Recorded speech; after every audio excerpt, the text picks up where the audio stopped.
DeSanto Propane is 4 generations strong as a trustworthy, family-owned business with unmatched customer service. Go online at DeSantoPropane.com for more info or call toll-free at 1-800-752-4574 today. Since 1937, the difference has been DeSanto Propane.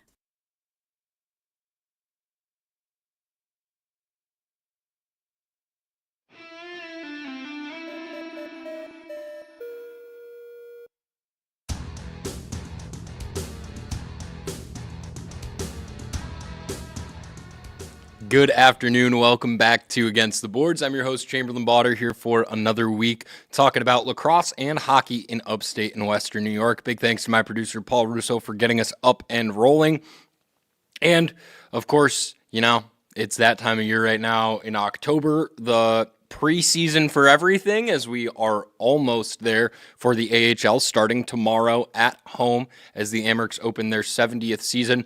But we're kind of back right in the boat that we've been in for the last couple of weeks talking on this show. We got to break down things with the NLL CBA negotiations, and then we will get into the Amerks season as they get ready to open it tomorrow against the Toronto Marlies. But first things first, the NLL CBA negotiations have seemingly started to truly come to a head.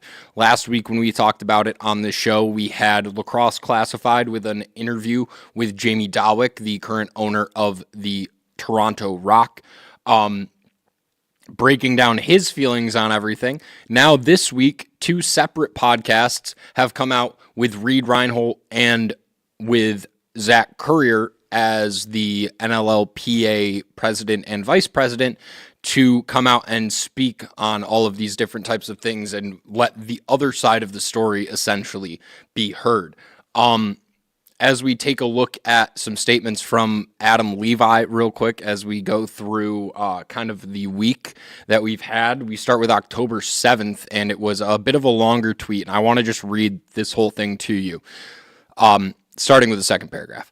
It sounds like yesterday was a more productive and hopeful day, that being October 6th, with both sides more interested in compromise and working towards a deal.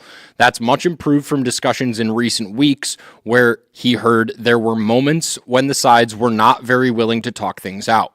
He's hopeful that a deal will be reached to salvage the season, but not certain that the schedule will stay as it is. Now, here's where it's important. There's only 6 games in the first 2 weeks of the season, so rescheduling wouldn't be the biggest challenge early on, although, let's be honest, nobody wants to deal with scheduling changes for games if you don't have to. Obviously, that's ticket sales, that's venue usage, rentals, all of those types of things, so you want to avoid that at all costs, but it's not like in the first 2 weeks of the season, every single team is playing multiple times, and you're going to have to cover that. They will have some leeway to move with. Now, there's also been a lot of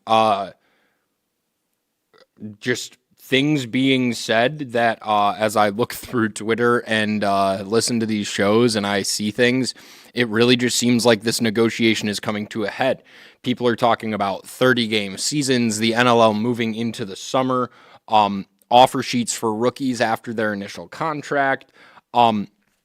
There's conversation that the MSL shouldn't be involving National Lacrosse League players. The way that it was worded to me sounded like they were saying the MSL is an amateur league compared to the NLL, so the players should not be playing in senior lacrosse.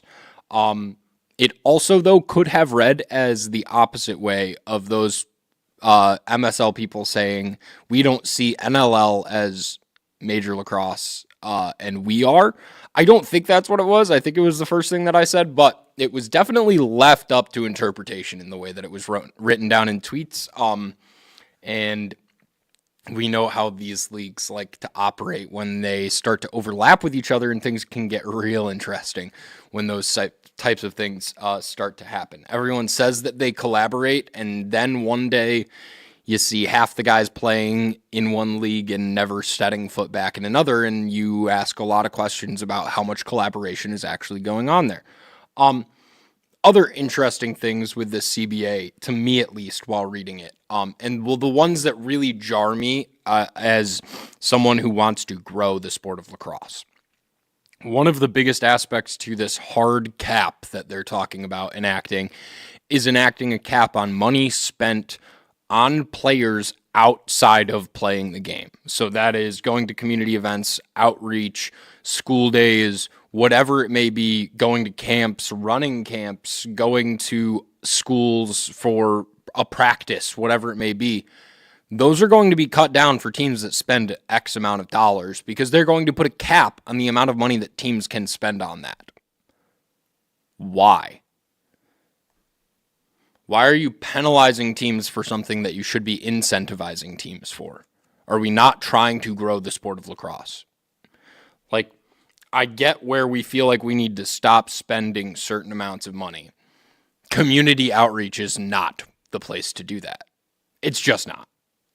Like, oh, we have to find that money somewhere. It's not growing the game that you take it out of to do that.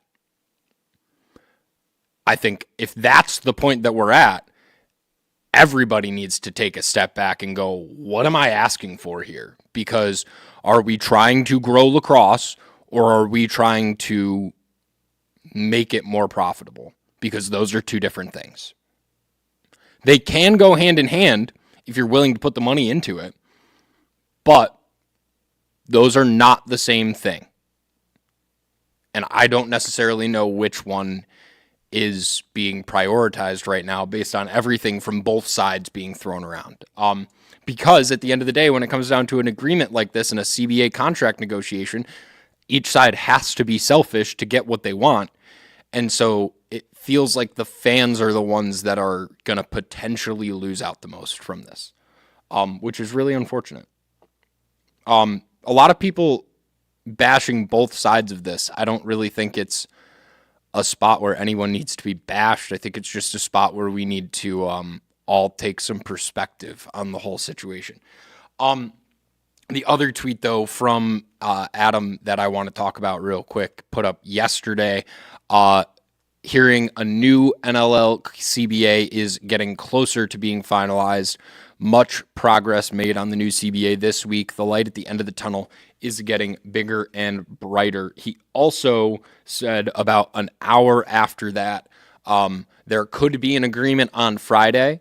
He's not expecting an agreement on Friday, but he wouldn't be surprised by something coming out on Friday. That was what he said.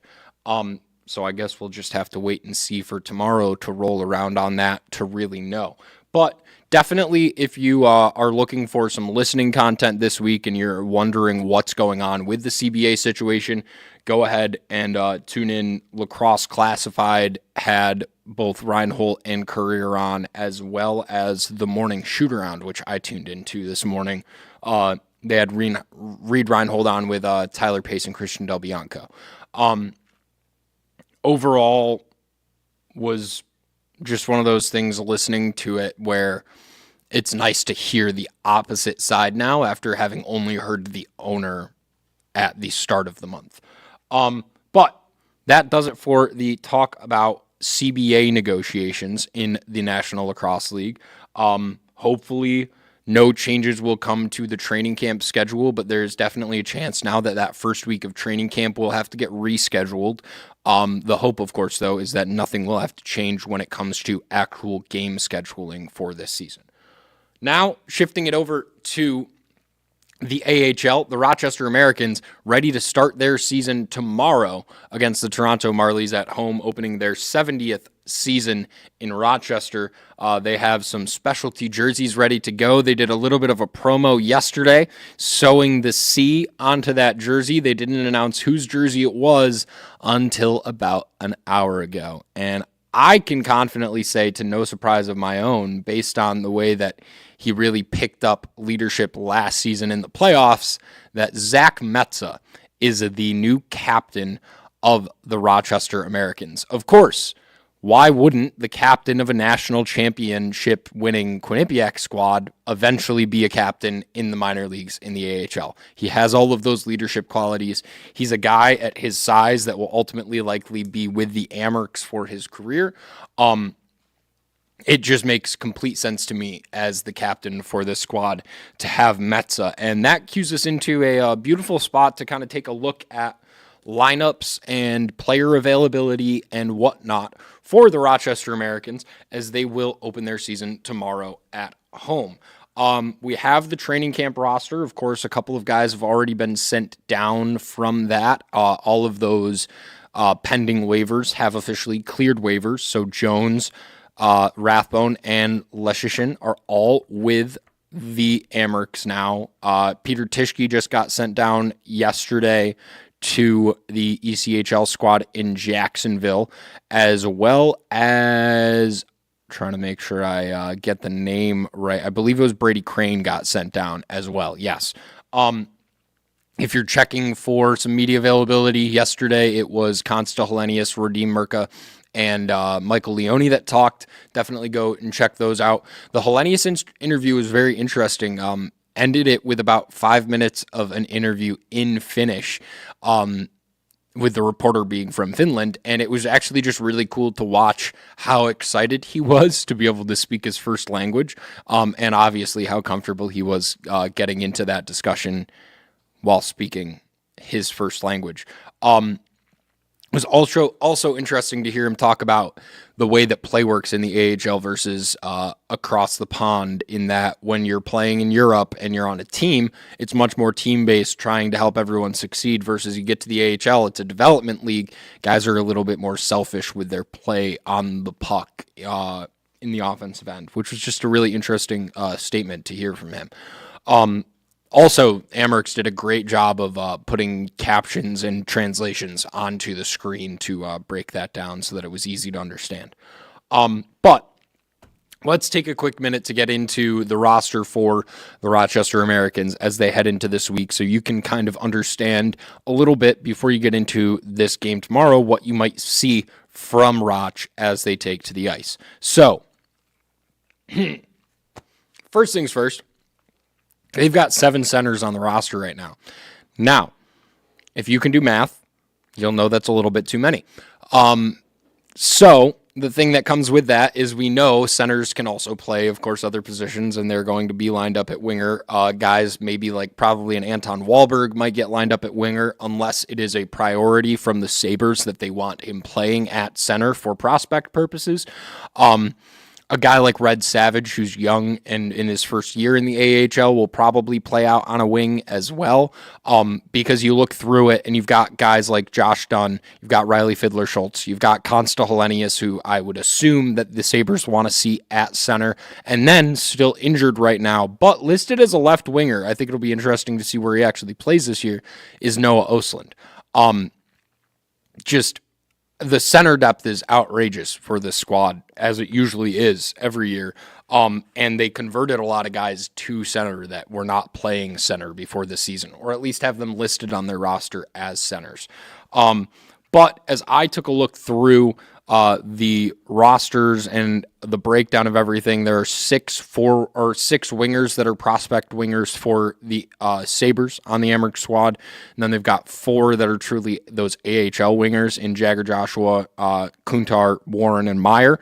But as we look through the way this team's forwards are going to line up, there's basically 5 guys that are going to be fighting for one spot in this lineup, and one of those 5 guys is the currently day-to-day injured Noah Osland that Michael Leone said would likely be available to play by this weekend. So I think there's a chance that we're going to see a pretty set what those 12 forwards are going to look like. We could also see a set kind of 11 forwards and an alternating spot on that 12th position based on kind of I think it'll come down to also the size and ability to impose their will of Victor Neuchev and Olivier Nadeau. Those wingers play is going to be really crucial to see how much more playing time other prospects get on the squad. Now, on the defensive end of things, they've got numbers to the nth degree. I mean, I don't know how many AHL teams can say that of their 3 best defensemen, 2 of them are right-handed.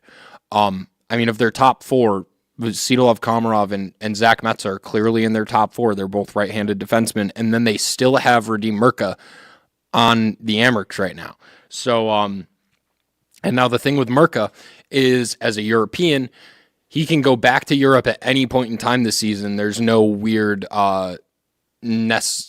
cutoff for the number of games that he can play in the United States before he goes back.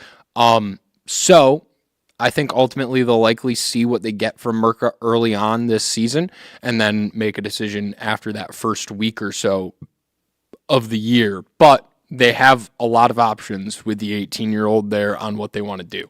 And ultimately, when you have Komarov and Metza already on your squad,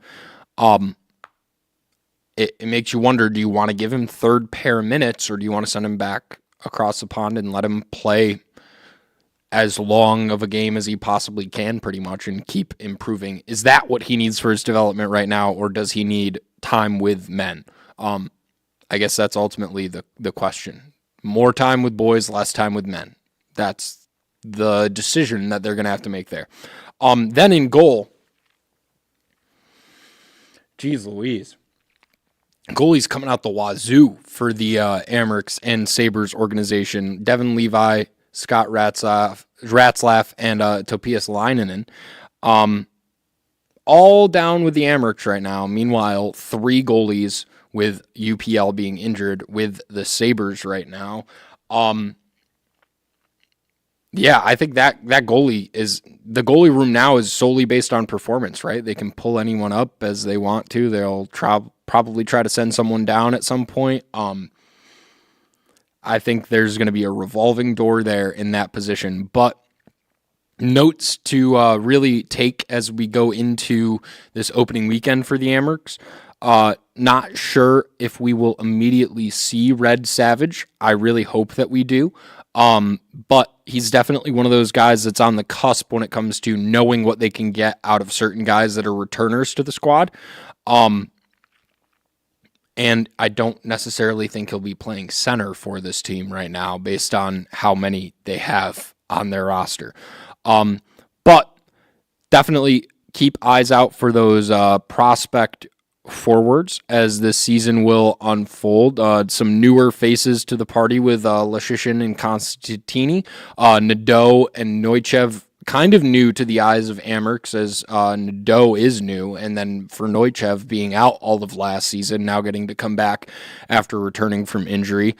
Definitely some new faces to see, but that same chemistry is very much still there for the Amerks. So they look ready to just kind of pick things up right where they left off and go on another driving deep playoff run for this next season. But it'll all start tomorrow against the Marlies. They'll have some specialty jerseys for it, so be sure that you keep your eyes peeled to see those.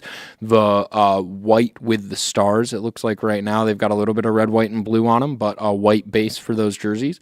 Should be a fun one at the Blue Cross Arena tomorrow as they get started before they head on a little bit of an away stretch on the weekend. But that is going to do it for us this week on Against the Boards. Another short episode as we are kind of on that all business moment right now of the season. We'll hopefully get some more sound bites and clips for you now that the Amerks season will be starting by our next episode.